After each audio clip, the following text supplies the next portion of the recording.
ನೀವು ನೋಡ್ತಾ ಇದ್ದೀರಾ ಟೈಮ್ 9 ನ್ಯೂಸ್. ನಾನು ಜೈರಾಮ್.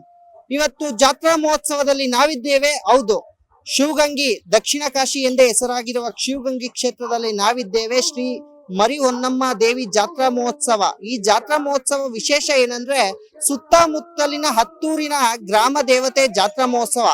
ಏನಂದ್ರೆ ಇದೇ ಸ್ಥಳದಲ್ಲಿ ಎಲ್ಲಾ ಗ್ರಾಮದ ಸುತ್ತಮುತ್ತಲಿನ ಗ್ರಾಮದ ತೇರುಗಳು ಒಂದೇ ಸಮಯದಲ್ಲಿ ರಥೋತ್ಸವ ಆಗುತ್ತೆ. ಈ ಜಾತ್ರಾ ಮಹೋತ್ಸವನ ಕಣ್ತುಂಬಾ ನೋಡ್ಕೊಂಡ್ ಬರೋಣ ಬನ್ನಿ. ಸುಮಾರು 23 ವರ್ಷಗಳಿಂದ ಇಲ್ಲಿ ಸೇವೆ ಸಲ್ಲಿಸ್ತಾ ಇದ್ದೀವಿ. ಅಪಾರ ಜನ ಸಮೂಹವನ್ನ ಭಕ್ತವೃಂದವಾಗಿ ಹೊಂದಿರತಕ್ಕಂಥ ಇದ್ರದ್ದು ಐತಿಹಾಸಿಕವಾಗಿ ಮತ್ತು ಪೌರಾಣಿಕವಾಗಿ ತುಂಬ ಹಿನ್ನೆಲೆ ಉಳ್ಳ ಅಂತ ಒಂದು ಅಮ್ಮನವರ ದೇವಸ್ಥಾನ.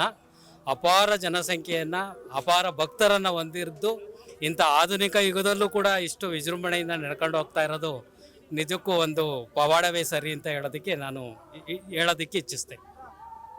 ಪುರಾತನ ಕಾಲ ದೇವಸ್ಥಾನ ಇದು. 15 ದಿನಕ್ಕೆ ಮುಂಚೆ ದೇವರು ಒಕ್ಲ ಮೇಲೆ ಹೋಗುತ್ತೆ. ಅಂದ್ರೆ ಮಂಗಳವಾರ ಹೊರಟ್ರೆ 15 ದಿನ ಒಕ್ಲ ಮೇಲೆ ಹೋಗಿ ಮಂಗಳವಾರ ನೈಟು ತಿರ್ಗಾ ದೇವಸ್ಥಾನಕ್ಕೆ ಬರುತ್ತೆ. ಬಂದು ಕಣ್ಧರಿಸ್ತೀವಿ. ಕಣ್ಧರಿಸಿ 10 ಬೆಳಗ್ಗೆ ಕೊಂಡ ಆಗುತ್ತೆ. ಬುಧವಾರ ಆರತಿ ಮತ್ತೆ ಕೊಂಡ. ಬುಧವಾರ ದಿನ 6 ಹಳ್ಳಿ ಕುರ್ಜ್ ಬರುತ್ತೆ. 20 ಹಳ್ಳಿ ಜಾತ್ರೆ ಮಾಡ್ತಾರೆ. ಇದು ಮೇಯ್ನು. ಗಂಗಾಧರೇಶ್ವರ ವನದೇವಿ ಬಿಟ್ರೆ ಮರಿ ಹೊನ್ನಮ್ಮ ಅಂತ ಇದು. ಅದು ಗುರುವಾರದ ದಿನ ಮಧ್ಯಾಹ್ನ ಉತ್ಸವ ನಡೆಯುತ್ತೆ. ಇದು ವಿಶೇಷ. ಇಲ್ಲಿ ಶಿವಗಂಗೆ ಕುರ್ಜ್ಗಳು ಒಂದು 6 ಕುರ್ಜ್ ಬರುತ್ತೆ. ಎಲ್ಲ ಊರಲ್ಲೂ ತುಂಬಾ ಚೆನ್ನಾಗಿ ಜಾತ್ರೆಗಳು ಮಾಡ್ತಾರೆ. ಅಮ್ಮನವ್ರದ್ದು ಇದು ವಿಶೇಷ. ಅಮ್ಮವ್ರ ಜಾತ್ರೆ ತುಂಬಾ ಅದ್ದೂರಿಯಾಗಿ ನಡೀತಾ ಇದೆ. ಸುತ್ತಮುತ್ತಲ ಎಲ್ಲ ಹಳ್ಳಿಯ ಎಲ್ಲ ಭಕ್ತಾದಿಗಳು ಇಲ್ಲಿ ಬಂದು ಅಮ್ಮವರ ಒಂದು ಭಕ್ತಿ ಕಾಣಿಕೆಯನ್ನು ಸಲ್ಲಿಸ್ತಾ ಒಂದು ಪೂಜೆಯನ್ನು ಮಾಡಿಸ್ಕೊಂಡು ಹೋಗ್ತಾ ಇರೋದು ತುಂಬಾ ಅದ್ಭುತವಾದಂಥದ್ದು. ವರ್ಷಕ್ಕೊಮ್ಮೆ ನಡೆಯುವಂಥ ಈ ಜಾತ್ರೆಗೆ ಪ್ರತಿಯೊಬ್ಬರು ಭಾಗವಹಿಸ್ತಾರೆ.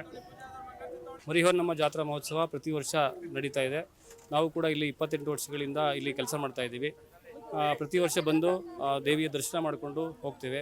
ಹಾಗೆ ಸುತ್ತಮುತ್ತಲಿನ ಎಲ್ಲ ಭಕ್ತಾದಿಗಳು ಮತ್ತು ಎಲ್ಲ ಹಳ್ಳಿಗಳವರು ಕೂಡ ಬಂದು ದೇವಿಯ ದರ್ಶನ ಮಾಡಿಕೊಂಡು ರಥೋತ್ಸವದಲ್ಲಿ ಪಾಲ್ಗೊಂಡು ಹೋಗ್ತಾರೆ. ದೇವಿ ಬಹಳ ಪ್ರಸಿದ್ಧವಾಗಿರ್ತಕ್ಕಂಥದ್ದು. ಅವರ ಕಷ್ಟ ನಷ್ಟಗಳನ್ನು ಬಗೆಹರಿಸ್ತಕ್ಕಂತಹ ಶಕ್ತಿಯನ್ನು ಹೊಂದಿರತಕ್ಕಂಥವಳು ಆದಿಶಕ್ತಿ ಸ್ವರೂಪಿಣಿ ಮರಿ ಹೊನ್ನಮ್ಮ ದೇವಿ.